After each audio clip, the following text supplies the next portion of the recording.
make America socialist, or even worse, first socialist and then communist. I love Trump. I love what he said. He said that socialism is never going to be part of the U.S. And that is a big deal because I can see how there's people in the Congress like AOC and other congressmen and Schumer, Pelosi, and other people that are trying to push socialism. People don't even understand what socialism is. They don't understand that. They think that we're stupid. We're not stupid because we're brown. We are very intelligent and we can take our own decisions. When you are trying to make rules that are going to govern over any type of industry, that becomes socialism. So one of the first things in the 1940s that happened in Mexico was that the government started putting rules over the oil and gas industry. And then they took all of the companies that were independent and then they make them into the Mexican oil and gas company that was called Pemex. And Pemex, this oil and gas company from Mexico, the funds were going to be used for the hospitals and for colleges, so that everybody had college for free, and then everybody had on hospitals, like, you know, medical services for free. So that sounds great, right? But the problem is that a bunch of bureaucrats are running the company, the oil and gas company, and you can research this online. They're like terrible. What happened was after the 1940s, they started, you know, giving money for colleges and for hospitals. The hospitals are like the worst in the world. Just as evidence, COVID, like people that are getting sick in Mexico, they're dying because there's not a good healthcare. And people will prefer to have their own healthcare there. They had a bunch of healthcare, private healthcare, that instead of going to the socialist, to the state healthcare, they go and pay, you know, because they just want to make sure. And then in colleges, so I paid like $150 a semester for my college degree. You cannot find jobs. Okay, so you had a bunch of people that are educated, lawyers, doctors, that were driving taxis because you will make more money driving taxis than being a lawyer or a doctor. And I don't want to see that in America. So what happened with the years is that Mexicans, you know, that were educated, you know, you start instead selling tacos or being taxi drivers, things like that. And then the cartels came. And then they offer a lot of the youth a bunch of money for selling drugs. And we had friends that were involved in cartels and then they got killed. How did you feel that night? Super sad. I cried. I was ready with my cake to celebrate Trump win because I was sure that Trump was gonna win. And I just felt terrible. If you just kind of like check what's going on with the Venezuelans, a bunch of them came to America. They are doing exactly the same thing because they want to take over our country. They want to make America socialist, or even worse, first socialist and then communist. You know, they want to do that. And I believe that, honestly, they want world dominion. They want communism to be all around the world. And if they take America, I think that they're going to take the whole world. I mean, it's my opinion, because I know, like, for example, in 2008, I was working in a marketing firm in Mexico. And I remember when the 2008 crisis came, I was sitting down in the building and I was just watching hundreds of people coming with their boxes because America was in a crisis, in the house crisis, and then it affected us. When America gets a cold, Mexico gets a pneumonia. And that's what people don't understand. What happens here, if the economy goes bad here, in other countries in South America is going to be worse. If you want to be nice, if you love other races, if you love other countries, if you want to not be selfish, we need to keep America capitalist. We need to keep it free, because America, it's also a beacon of light. Okay, when I came here to America, I was totally liberal. And I came here and I started learning about what capitalism is, because I didn't even know that Mexico was not capitalist. I didn't even know. I had to learn by comparison. And then when I learned, I was free, because I learned that I can be responsible for my own decisions.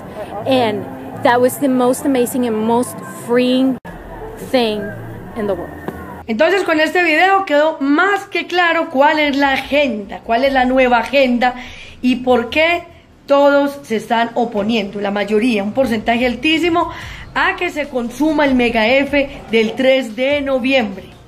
We will not bend, we will not break, we will not yield.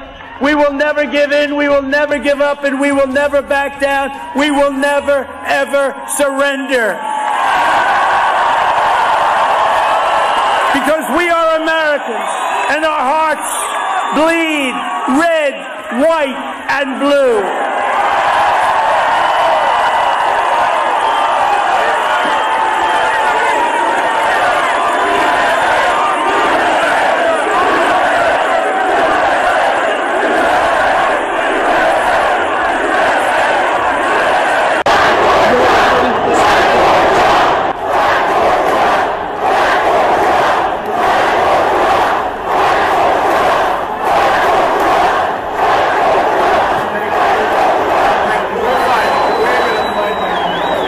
Of foreign interference in the election, it's more than sufficient to trigger the president's executive order from 2018 that gives him all kinds of power to do everything from seize assets to freeze things, demand the impoundment of the machines. I think under the emergency powers, he could even appoint a special prosecutor to look into this, which is exactly what needs to happen. Powell noted that according to the executive order issued in September 2018, Director of National Intelligence John Ratcliffe had until December 18th to submit a report to the President. Former National Security Advisor General Michael Flynn also spoke about the matter in an interview with Fox News on December 13th. General Flynn said that if he were the DNI, he would recommend the President trigger Executive Order 13848 and appoint a special prosecutor to look into all this. General Flynn said there is a serious problem of foreign interference involving Dominion voting machines in this election. I think Powell is absolutely right. From various evidence that we have seen now, thousands of witnesses have been willing to come forward using their real names to report all kinds of fraud in this election. Tian Yuan believes that as far as the executive order is concerned, the President himself does not need anyone's permission to take action now to investigate any possible sabotage by a foreign government or agency in connection with the 2020 election. After the Texas lawsuit was rejected by the U.S. Supreme Court, the prospect of a legal crackdown on election fraud is fading. Under the circumstances, President Trump's best option now is to immediately implement the 2018 executive order against foreign governments and agencies for interfering in the U.S. election. U.S.-based historian Li Jianglin believes that the President's executive order and the DNI's report are indeed an important line of defense. Executive Order 13848 is divided into two phases. First, within 45 days of the election, the DNI reports to the President based on whether the election was subject to foreign interference.